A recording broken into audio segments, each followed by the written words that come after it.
एक बड़ी खबर आ रही है पीएफआई से जुड़ी हुई और ये कहा जा रहा है एक बड़ी साजिश पीएफआई की तरफ से रची जा रही थी जिसका खुलासा हुआ है। देश में पीएफआई की साजिश का बड़ा खुलासा सामने आ रहा है और ये खुलासा ये कि उत्तर प्रदेश के युवक जो हैं उन पर पीएफआई की नजर थी। सरतन से जुदा टेरर मॉड्यूल को लेकर ये अहम खुलासा सामने आ रहा है। अब पीएफआई के टारगेट पर उत्तर प्रदेश के युवक थे, सूत्रों से ये जानकारी मिल रही है। अरविंद ओझा जुड़ चुके हैं हमारे साथ, हमारे सहयोगी और अपडेट के साथ। अरविंद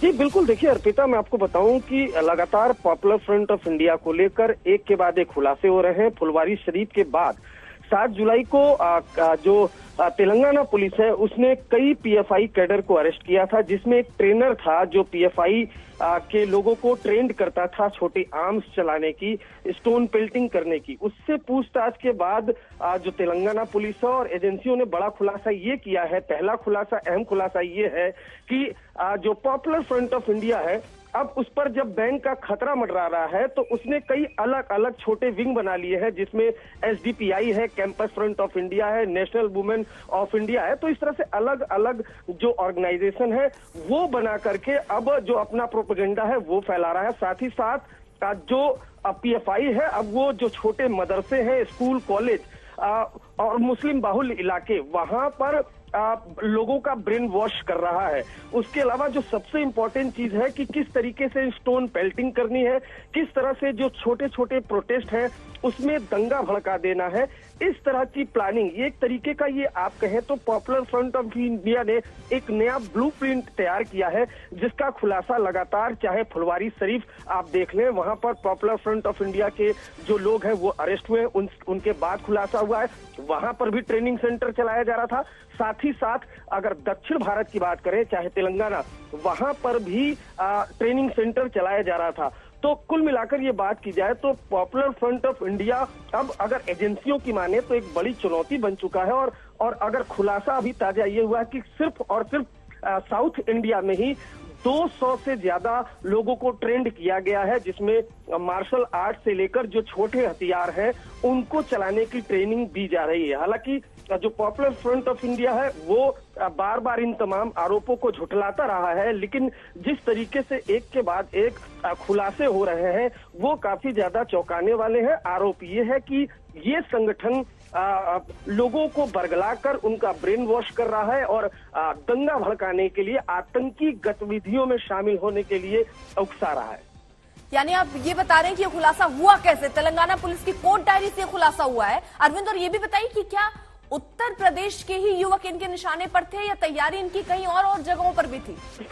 जी देखिए, आपको बताऊं, जो पॉपुलर फ्रंट ऑफ इंडिया है उसकी शाखाएं लगभग भारत के हर राज्य में मौजूद है, जिसमें अगर आप देखिए तो बिहार के जो फुलवारी शरीफ में जो खुलासा हुआ उसके बाद वो खुलासा लगातार बढ़ता चला गया और उसी क्रम में तेलंगाना में जब छापेमारी की गई तो अब्दुल कादिर नाम के एक शख्स को अरेस्ट किया गया। सबसे पहले जो ट्रेनर था, जो मार्शल आर्ट का ट्रेनर था, उसके बाद एक के बाद एक सीरीज गिरफ्तारी हुई और उसके बाद जब पूछताछ हुई तो जो कोर्ट, जो रिमांड पेपर की कॉपी जो आज तक के पास मौजूद है, उसमें बड़ा खुलासा ये हुआ है कि ये संगठन जो पैसा है वो तो ये कहता है कि जो सोशल वर्क है उससे जुटाता है, लेकिन उस पैसे का इस्तेमाल एंटी इंडिया एक्टिविटी में होता है। ये खुलासा खुद कोर्ट के अंदर जो तेलंगाना पुलिस है उसने किया है। और उसके अलावा लगातार ये बताया कि किस तरह से मीटिंग्स इनकी हो रही है,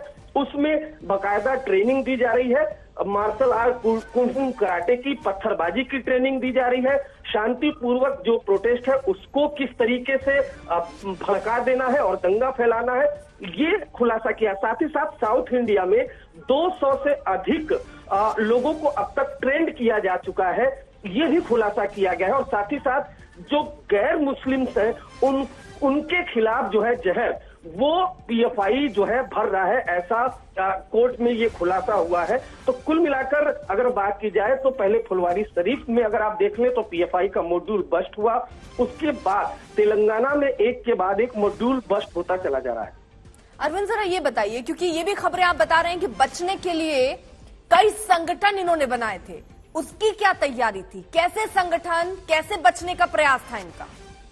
जी देखिए, आपको बताऊं, अगर सीएए और एनआरसी प्रोटेस्ट की बात की जाए, उस दौरान जो दंगे हुए थे, लगातार पॉपुलर फ्रंट ऑफ इंडिया का नाम सामने आ रहा था। उसके बाद इंटेलिजेंस ब्यूरो की ने भी बकायदा अलर्ट किया था, उसकी कॉपी भी आज तक के पास मौजूद है। लेकिन इस रिमांड पेपर की कॉपी में बकायदा लिखा हुआ है कि किस तरीके से पॉपुलर फ्रंट ऑफ इंडिया अब वो अलग अलग नए नाम से ऑर्गेनाइजेशन पहले से खड़ा कर चुका है। यानी अगर पीएफआई को अभी बैन कर दिया जाता है तो भी पीएफआई का जो एजेंडा है वो काम करता रहेगा, जिसमें कुछ एक नाम भी दिए हुए हैं, जिसमें social democratic party of India, ये पॉलिटिकल विंग है पीएफआई का, कैंपस फ्रंट ऑफ इंडिया, ये स्टूडेंट विंग है, national women of India, women wing है, ऑल इंडिया इमाम्स काउंसिलिंग। तो इस तरह के कई जो एक ग्रुप बना दिए गए हैं कि अगर पॉपुलर फ्रंट ऑफ इंडिया को बैन कर दिया जाता है तो भी जो उसका प्रोपेगेंडा है या उसकी जो एजेंडा है वो फैलाते रहेंगे। ठीक है, यानी मार्शल आर्ट और पथराव की ट्रेनिंग बकायदा इसमें दी गई है और तेलंगाना पुलिस ने जो कोर्ट में डायरी गई उससे ये बड़ा खुलासा हुआ है।